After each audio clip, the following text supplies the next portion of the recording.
नमस्कार नीमच टुडे में आपका स्वागत है।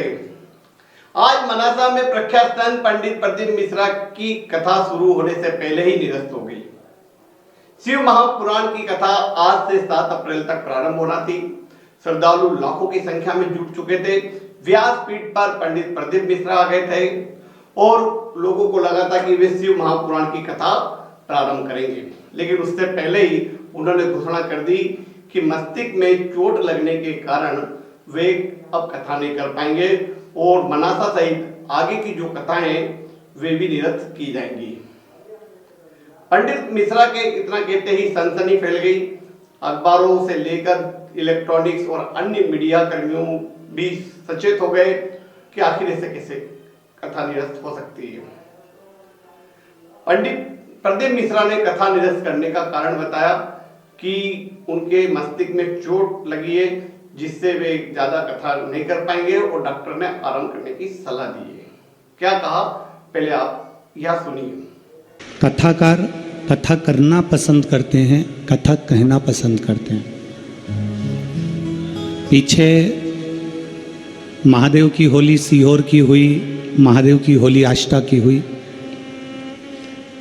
आष्टा की महादेव की होली 29 तारीख को हुई, जिसमें गुलाल की जगह कोई नारियल फेंका गया, जिसके कारणवश ब्रेन में थोड़ा सा दिक्कत आ गया है।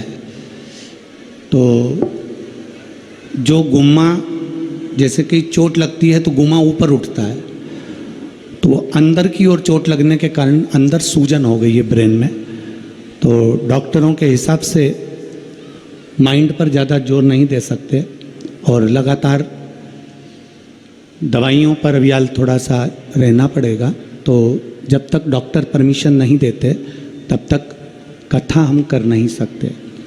आप हमारी जीजी हो और आप हमारे जीजा हो, एक भाई के दर्द को आप लोग जानते हो। तो मुझे उम्मीद है कि आप सब यहाँ पहुँचे, आप लोगों को कष्ट हुआ और केवल हमारे वचन को निभाना था, इसलिए हॉस्पिटल से छुट्टी कराकर मैं आज आप लोगों के बीच में आया हूँ।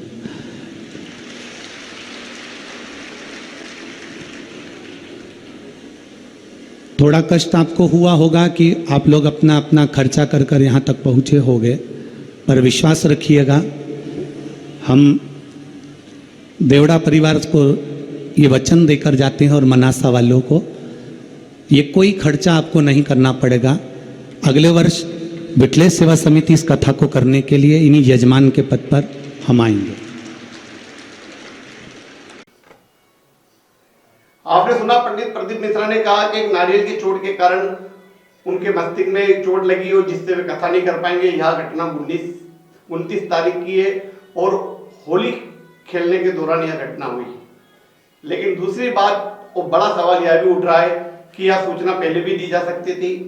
मनासा आकर उन्होंने सूचना दी, लाखों श्रद्धालु मंच के कथा स्थल के सामने बैठे थे और यह अचानक बात करना श्रद्धालुओं के प्रति निराशा का माहौल बन गया।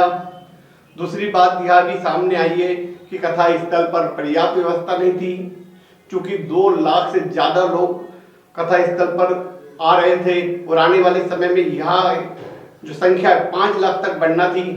और ऐसे में जहाँ स्थान छोटा पड़ रहा था, वहीं टेंट और डोम भी पर्याप्त नहीं थे। डोम सिर्फ एक लगा हुआ था और टेंट आसपास लगे हुए थे।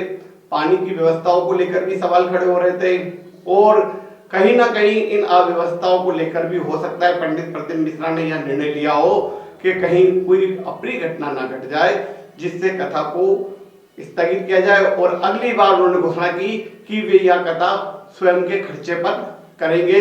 उनका जो संगठन है वो इस कथा का आयोजन करेगा।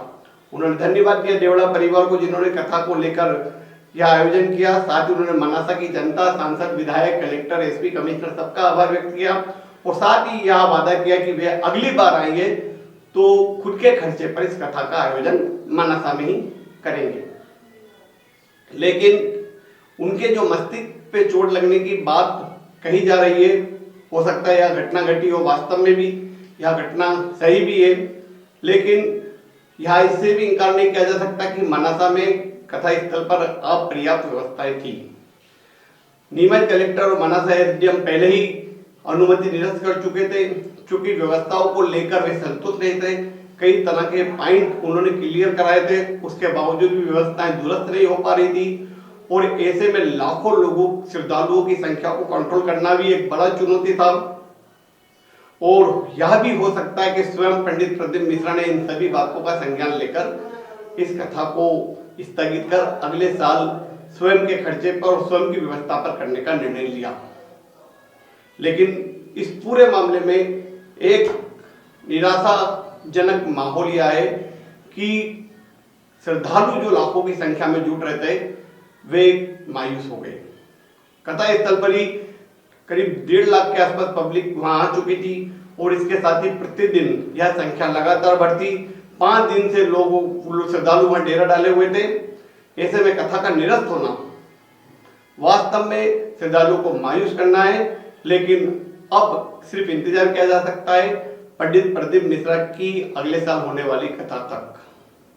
साथ ही आयोजकों को यह इस निरस्ती से सबक लेना चाहिए कि अगली बार कोई व्यवस्था करें तो पूरी जिम्मेदारी के साथ करें, सारी व्यवस्थाएं जुटाएं और उसके बाद ही किसी बड़े संत की कथा का आयोजन करें।